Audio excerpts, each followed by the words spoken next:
Hello students, आज हम first class की इंग्लिश रीडर का चैप्टर नंबर 14 गोल्डन एग जो है ना उसकी एक्सरसाइज देखेंगे। दो पोर्शन है उसमें, सेक्शन ए और सेक्शन बी। तो सेक्शन ए तो ट्रू एंड फॉल्स वाला है और सेक्शन बी क्वेश्चन आंसर्स वाला है। तो मैं ये पांचों क्वेश्चन सेक्शन ए के और पांचों क्वेश्चन सेक्शन बी के एक बार आपको एक्सप्लेन कर देता हूँ। फर्स्ट क्वेश्चन ये है, हरिया a poor barber lived in a small हट। तो हरिया नाम का जो पुअर बार्बर था, क्या वो एक स्मॉल हट में रहता था, छोटी झोपड़ी में रहता था। ठीक है, पुअर बार्बर यानी कि गरीब नाई। नाई क्या होता है, जो बाल काटता है। लिव्ड इन अ स्मॉल हट, क्या वो एक छोटी झोपड़ी में रहता था। तो अगर आपको गोल्डन एग वाली स्टोरी याद है तो उसकी शुरुआती फर्स्ट लाइन लगभग यही है कि हरिया नाम का एक पुअर बार्बर था और वो स्मॉल हट में रहता था, यानी कि बिल्कुल सही है। तो यहाँ पे ट्रू आ जाएगा, टिक आ जाएगा। ओके। दूसरा है, ही lived with his family. He lived with his family का मतलब है कि क्या वह उसकी फैमिली के साथ रहता था। क्या फैमिली यानी कि परिवार। परिवार पे कौन कौन आता है, mother, father, brother, sister, wife, ऐसा कुछ आता है, चिल्ड्रंस। तो इसमें पूछा गया है ही lived with his family. Lived का मतलब होता है रहना, और फैमिली, हिज फैमिली यानी कि उसकी फैमिली के साथ वो रहता था क्या। तो नहीं, गलत है ये। क्यों? क्योंकि इस चैप्टर में शुरू में कहा गया है कि वो तो स्मॉल हट में अलोन रहता था। अलोन, ALONE, अलोन का मतलब होता है अकेला। तो वो उसकी फैमिली के साथ नहीं रहता था, बल्कि उस स्मॉल हट में बिल्कुल अकेला रहता था, यानी कि ये जो दूसरा वाला है वो फॉल्स है। तीसरा क्वेश्चन है, he found a hen outside his hut one fine evening. तो इस चीज़ का मतलब मैं बता देता हूँ आपको। तो वन फाइन इवनिंग यानी कि एक शाम को उसे अपने घर के बाहर एक हैन यानी कि एक मुर्गी दिखाई दी, है ना। तो घर के बाहर, आउटसाइड हिज हट, या उसकी झोपड़ी के बाहर। आउटसाइड का मतलब होता है बाहर, हिज हट उसकी झोपड़ी, और हैन एक मुर्गी। तो एक शाम को उसे उसके घर के बाहर एक मुर्गी दिखाई दी। हाँ, बिल्कुल दिखाई दी। और वो मुर्गी ही तो थी जो उसको डेली एक गोल्डन एग देने वाली थी, जिसको वो मारना चाह रहा था, है ना।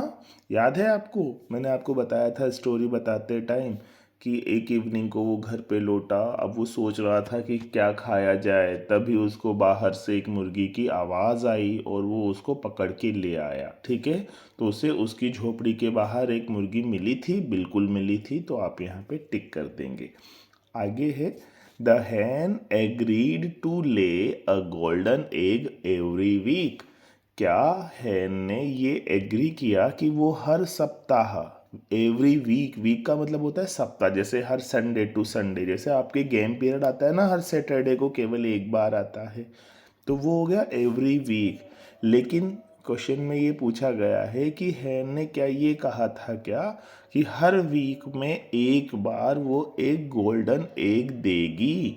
गोल्डन एग यानी कि सोने का अंडा, और टू ले मतलब अंडा देना। ठीक है, और एग्री मतलब हैन ने कहा या हैन ने ये माना कि हाँ, मैं एक अंडा हर वीक में दूंगी।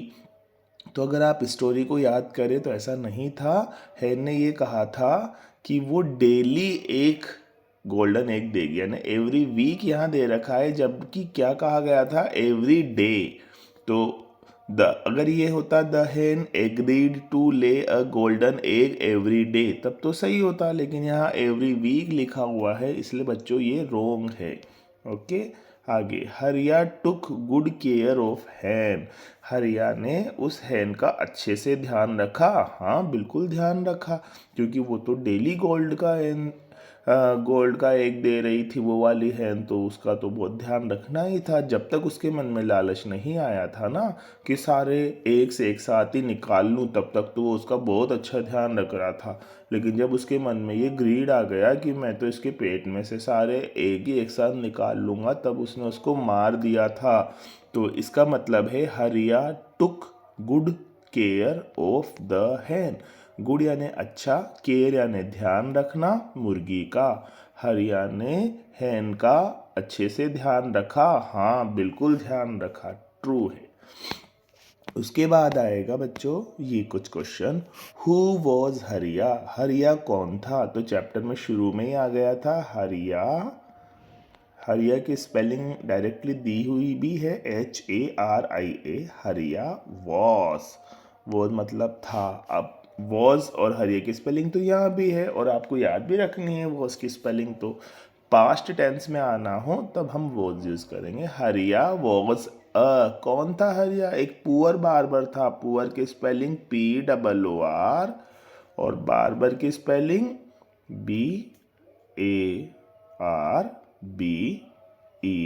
BARBER। हो गया, हरिया वॉज अ पुअर बार्बर। अब आगे है ना, पुअर गरीब, बार्बर नाई। तो हरिया था क्या? एक पुअर बार्बर। What did हरिया फाइंड आउटसाइड हिज हाउस? तो हरिया को उसके घर के बाहर क्या मिला? देखो, आउटसाइड मतलब बाहर, हिज हाउस उसके घर के बाहर। तो वैसे इसका प्रॉपर आंसर होना चाहिए Hariya find a hen outside his house. लेकिन क्योंकि आप ओनली क्लास फर्स्ट में हो तो आपको केवल इतना सा आंसर लिखना भी चलेगा, ए हैन। क्या मिला हरिया को घर के बाहर? ए हैन, एक मुर्गी मिली, है ना। हैन की स्पेलिंग याद रखना है, HEN। आगे, what did the hen promise to do if हरिया spared his life?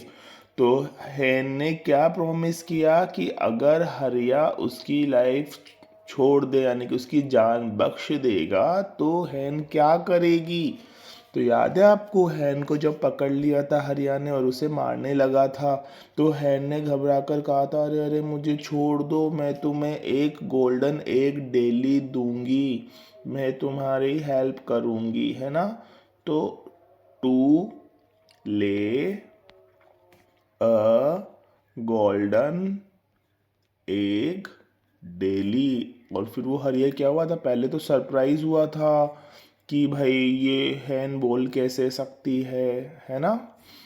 फिर उसके बाद उसने जब उसकी बात सुनी तो उसने क्या कहा था हैन ने कि मैं तुम्हें डेली एक गोल्डन एग दूंगी। तो to lay a golden egg daily, spelling to की आ जाएगी आपको, ले की LAY, गोल्डन की आ जाएगी, एग की आ जाएगी डेली DAILY। इसकी जगह आप एवरी डे भी लिख सकते हैं, EVERYDAY। आगे है, वाट डिड हरिया do with the Hahn after a few days? कुछ दिनों बाद क्या किया? कुछ दिन तक तो उसने उसकी अच्छे से देखभाल की और बाद में जब उसके मन में लालच या ग्रीड आ गया तब उसने उस हैन को मार दिया। तो ही किल्ड, किल्ड की spelling KILLED, he killed the हैन, उसने हैन को मार दिया। आगे, what do you learn from the lesson?